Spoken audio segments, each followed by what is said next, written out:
car and own a nice house, then you've got to get a nice job.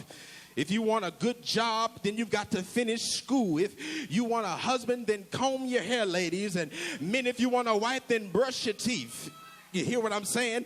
The point is that on the other side of want, there is something you've got to give in order to receive. Are y'all hear what I'm saying? I like that. So can I say that one more time? On the other side of want, there is something that you've got to give in order to receive. So please understand here that the common denominator is that if you want to get results out of life, you've got to give results to life. In other words, if Christ had not given his life on Calvary, you and I would not have life beyond death and hell.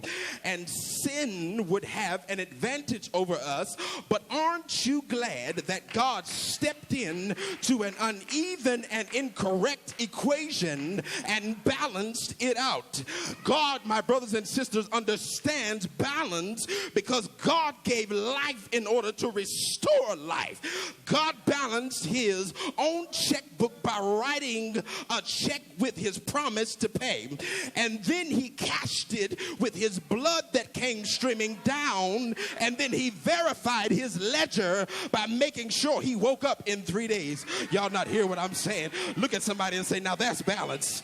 Jesus, my brothers and sisters, decided to meet all of humanity at the cross to give his life to balance the equation, because, my brothers and sisters, Jesus died for us.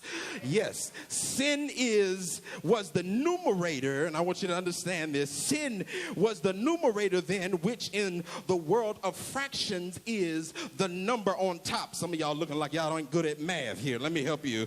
But when Jesus gave his life, sin became the denominator, which in the world of fractions is the number on the bottom. In other words, you and I switched places with sin at the cross. Sin used to be on top of humanity, but when God gave his life on the cross, sin now is under your feet. Look at somebody and say, sin is under my feet.